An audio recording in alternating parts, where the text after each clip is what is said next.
você acha do Vaticano? Acho que é necessário aquilo? Tudo? Pois é, o Vaticano, é muita grana desnecessário. Mas o Vaticano tem um detalhe, ele tem uma correlação com uma profecia bíblica. Né? É interessante quando você conhece a Bíblia e você começa a ver as coisas acontecerem e as profecias se moldurando ao seu redor. Né? Então, o Vaticano ele surgiu através de um tratado de Latrão, né? Que concedeu o poder de Estado ao Vaticano. Isso foi em 11 de fevereiro de 1929. Né? Foi assinado o Tratado de Latrão. A partir daí, segundo a Bíblia, Apocalipse capítulo 17, tem uma profecia que fala de um oitavo rei. Diz que esse oitavo rei, ele vai trazer a perdição, ele vai ser um falso profeta que vai dar apoio ao anticristo. Né? É o que a Bíblia coloca lá em Apocalipse. Então, a gente olha ali para o Vaticano que tem as características, né?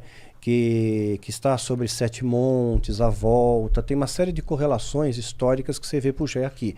A identificação histórica é aqui, é o Vaticano. Aí, quando assinou o Tratado de Latrão, começa uma contagem dos papas, né? Quem é o primeiro rei do Vaticano? Né? Era Pio XI, foi o primeiro, mas como ele já estava em exercício, ele não pode ser contado, né? Só tem que ser contado posterior, quando é feito conclave, tudo a partir daí. Então, nessa contagem, o atual Papa, o Francisco, ele é o 7º.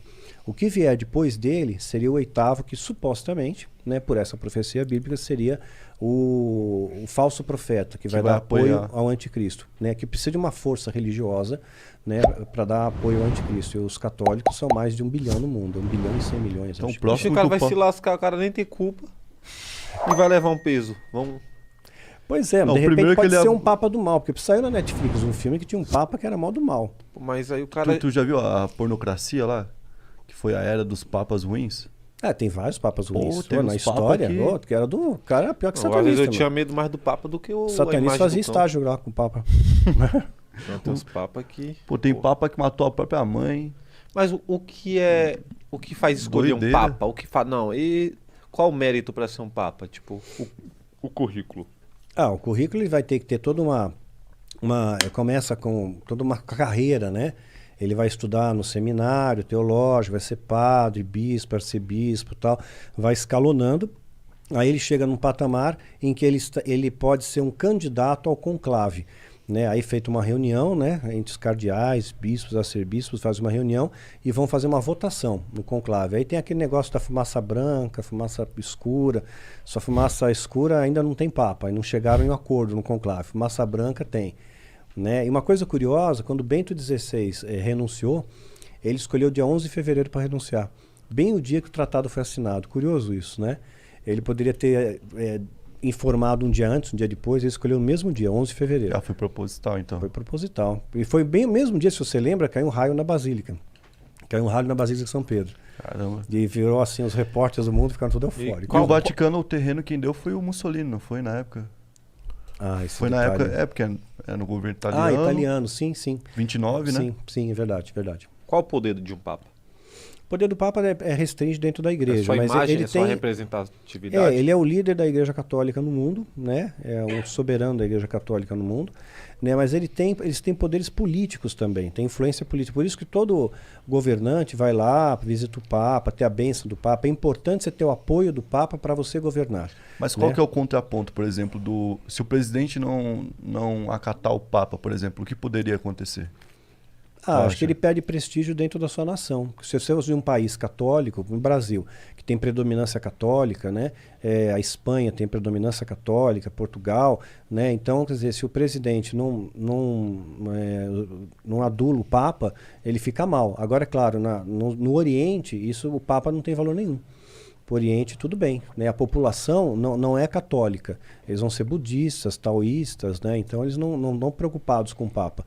Então não importa se o presidente deles lá, o chefe majoritário da nação, bajula o Papa ou não. Até no Brasil, se para pensar, né? Que tem um monte de religião. O Papa, ele tem a imagem dele no Brasil assim, mas acho que o brasileiro em si não tem muito... Não, mas o católico esse conhecimento assim, o que é um Papa? Acho que tem. Será que a nação... Não, acho que a nação, todo mundo não, porque a maior parte é católico não praticante, né? Quer dizer, o cara diz que é católico, eu mesmo vim de uma família católica, né? Meus avós católicos, não praticante, né? Assim, quando muito, acendi uma vela pro santo lá. Tem uma cruz. O terço, reza o terço quando tá no aperto só. Quando tá tudo bem, que se lasque, né? Agora quando tá no aperto, ou então punha o santo de ponta cabeça na água, no vaso de água, lembra dessa? Não. Minha avó fazia isso, pegava o Santo Antônio, que minha avó era devota. Ah, pra casar, eu já vi, né? Tava demorando muito e ela queria apressar a bênção, para apressar o casamento, alguma coisa, colocava o santo de ponta cabeça num vaso de água, num jarro de água, assim, ficava se afogando aí até você me dar a bênção. Botar o santo de castigo pra ganhar a bênção, cara. Então tu acredita nisso que o povo fazia isso, velho? Aí começou o lance das simpatias, né? Começou a ter várias simpatias aí pra a coisa dar certo. Doideira, botou o santo pra beber água o dia todo. Bota no congelador, tem gente que coloca. Sério? Vai ficar com frio agora. Não tá dando nada certo pra mim, faz terrorismo com o santo. Os caras fazem isso com o diabo também lá? Dá uma acelerada, fala, porra, não tô conseguindo nada aqui. Lá existe uma reverência muito grande pelo diabo, é um ser assim poderoso, porque você obedece pelo medo, né? Não, então ele é aquele negócio, você prefere ser amado ou temido?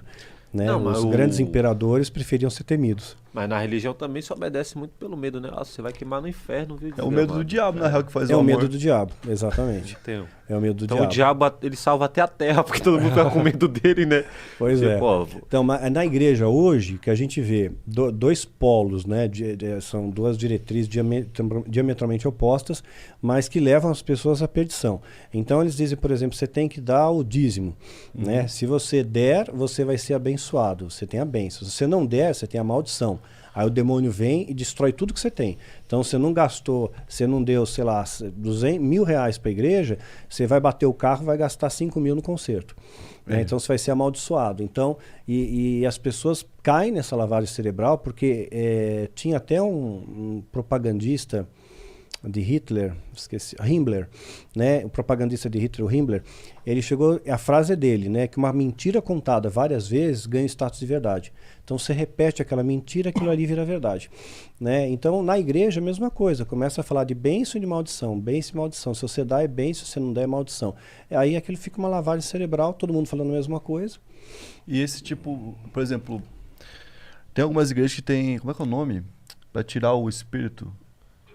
Tirar o encosto lá. Isso. Tem encosto. Tem encosto. Tem igreja que recebe, não vou trazer aqui, você vai receber agora. O diabo entra na igreja corpo. Mesmo assim? Não é assim. Aquilo é encenação. Mesmo porque você vê que os demônios que aparecem nesses picadeiros, que é pão e circo que estão dando pro povo, né? Voltou ao circo romano, é o pão e circo que dão pro povo. O demônio fala tudo errado. Quer dizer, o demônio existe há milênios, fala vários idiomas, né? Fala aramaico, hebraico, francês, japonês. Fala ele tem sotaque, não tem sotaque, né? Mas assim, quando o demônio fala, ele pode falar em qualquer idioma. Né? Aí você pergunta pro demônio, o que você está fazendo nessa vida, demônio? Aí o demônio responde, nós vai fazer cair da bicicleta, tropeçar na tauba, bater a cabeça no registro. Quer dizer, sabe, não é demônio. Né? É alguém que foi contratado ali para fazer aquela cena.